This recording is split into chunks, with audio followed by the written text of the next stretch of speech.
Gaza में विध्वंस का एक और दौर शुरू हो चुका है क्योंकि मिस्र अमेरिका की कोशिश के बावजूद हमास और इजरायल में युद्ध विराम फिर से टल गया।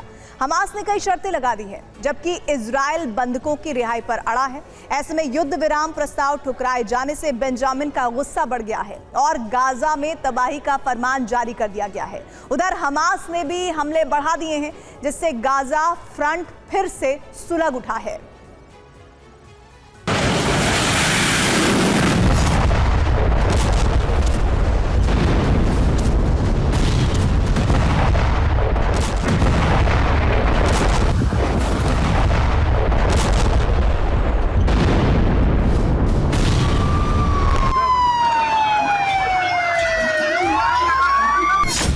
गाजा में विनाश का अगला चरण आरंभ हो चुका है क्योंकि हमास ने युद्ध विराम का प्रस्ताव ठुकरा दिया है।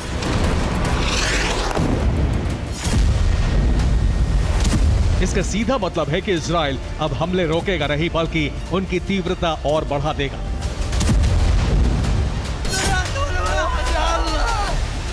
सिनवार की मौत के बाद यह लग रहा था कि अब शायद युद्ध विराम हो जाए।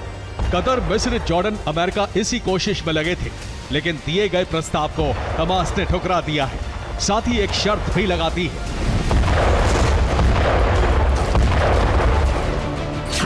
जब तक इजरायली सेना गाजा को पूरी तरह से खाली नहीं करेगी तब तक कोई समझौता नहीं हो सकता। हालांकि बेंजामिन नेतन्याहू पहले ही युद्ध विराम से इनकार कर चुके हैं, लेकिन अमेरिका के दबाव में आकर वो तैयार हो गए थे।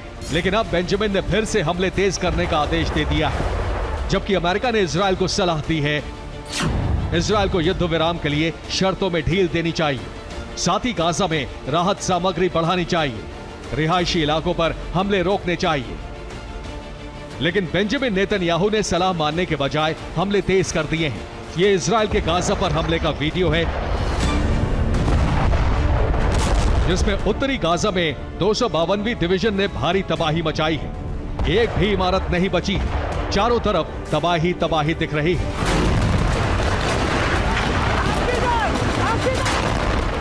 इस बीच इजरायल को भी काफी नुकसान उठाना पड़ा है।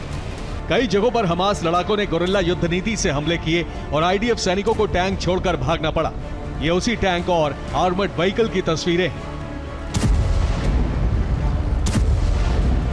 इस बीच अमेरिका ने इजरायल पर दबाव बनाया कि वो युद्ध विराम करे। इसके लिए मिस्र चैनल के जरिए हमास की बातचीत की, जिसमें हमास अल्पकालिक युद्ध विराम के लिए तैयार भी हो रहा था। मिस्र ने जो समझौता रखा था उसके मुताबिक 48 घंटे के प्रारंभिक युद्ध विराम से शुरुआत होनी थी, जिसके दौरान हमास को अगले 10 दिनों में 4 इजरायली बंधकों को रिहा करने के लिए कहा गया था। इस दौरान नेतन्याहू ने कहा था बंधकों को रिहा करने वालों को वो लाखों डॉलर और गाजा से सुरक्षित बाहर निकलने का रास्ता देने को तैयार है। लेकिन बेंजामिन नेतन्याहू सारे बंधकों की रिहाई के लिए कह रहे थे, जिनकी संख्या 101 बताई जा रही है, जिसके लिए हमास तैयार नहीं था। हालांकि मिस्र और अमेरिका ने आश्वासन दिया था कि एक बार छोटा युद्ध विराम सफल हुआ तो लंबे पूर्णकालिक युद्ध विराम पर बात की जा सकती है। लेकिन बेंजामिन नेतन्याहू की जिद और हमास की शर्तों से एक बार फिर युद्ध विराम टल गया। अब फिर से गाजा में हमले तेज हो गए हैं और उधर हमास लड़ाके भी इजरायल पर रॉकेट दाग रहे। Bureau report, TV9 Bharatvarsh.